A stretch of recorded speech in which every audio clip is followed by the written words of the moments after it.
ஒரு மனுஷனுக்கு தரிசனம் கொடுத்தா அது குடும்பத்துக்கு கொடுத்த தரிசனம்னு அர்த்தம். முழு குடும்பம் தாங்கி பிடிக்கணும். ஒரு கணவன் ஒண்ணு செய்யறாரா, கொஞ்சம் வெயிட் பண்ணி பாருங்க. அது கர்த்தர் சொன்னதா இருந்தால் ஒரு ஆசீர்வாதம் வரும். சில நேரங்கள்ல நெகட்டிவ் கூட வரும், வீழ்ச்சி கூட வரும். அந்த நேரத்துல நீங்க எப்படி இருக்கணும் தெரியுமா?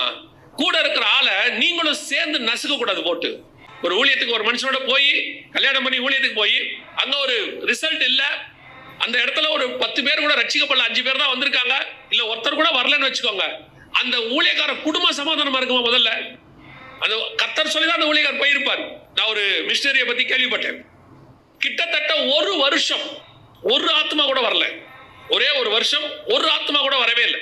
அந்த மனுஷன் போய் ஒரு வீடு வாடகை எடுத்து தன் மனைவியோட தங்கி இருக்கிறார். ஒவ்வொரு ஞாயிற்றுக்கிழமை தன் மனைவிக்கு மட்டுமே பிரசங்கம். அப்புறம் ஒரு குழந்தை பிறக்குது, அந்த கை குழந்தை, அதுக்கு மட்டுமே பிரசங்கம். ஒரே ஒரு ஆள் வரல. ஒரு வருஷம் கழிச்சு அந்த ஆள் பிரசங்கம் பண்ணிட்டு இருக்கிறாரு. ஒருத்த கல்லெடுத்து அடிச்சானோ. கல்லெடுத்து அடிச்ச உடனே அல்லேலூயா அப்படின்னா பழையா. என்னன்னு கேட்டதுக்கு மனைவி கேட்டாங்களா, இதுக்கு எதுக்குப்பா அல்லேலூயா சொல்றீங்க, ஒருத்த அடிக்கிறானேன்னு. இல்ல, இந்த ஒரு வருஷத்துல ஒருத்த என் பிரசங்கத்தை கேட்டுட்டான். எவனோ ஒருத்த என் பிரசங்கத்தை கேட்டான். யோசிச்சு பாருங்க. இப்படி ஒரு கணவனோடு கூட அந்த அம்மா ஊழியம் பண்ணி இன்னைக்கு அது ஒரு பெரிய மிஷனரி ஸ்தாபனமா வளர்ந்து நிக்குது. அதுதான் அந்த கூட இருக்கிறவங்களுடைய தரிசனத்தை தாங்கறதோட எஃபெக்ட். பல நேரத்துல நெகட்டிவ் வரும்.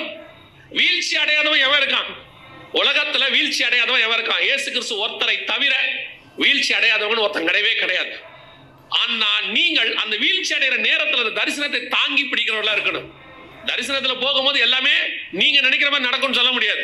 உங்கள் கூட இருக்கிற அந்த பார்ட்னர் ஒரு பிரச்சனை வரும்போது உங்களை தவிர வேற ஒருத்தரும் கூட நிக்கிறதுக்கான சரியான ஆள் கிடையாது. You are the right person. நீங்க நிக்கணும் கூட. இருக்கட்டும், தோல்விதான் அடையட்டுமே. என்ன இப்ப தோத்து போன இந்த உலகத்துல தோக்காதவன் எவனுமே இல்லை. அந்த நேரத்தில் நீங்க கூட நின்னீங்கன்னா ஆண்டவர் உங்களை, அதுக்கப்புறம் அந்த ஃபேமிலி செம சூப்பரா இருக்கும். அவன் சொல்லுவான், அந்த நேரத்துல அவன் என் கூட இருந்தான்பா.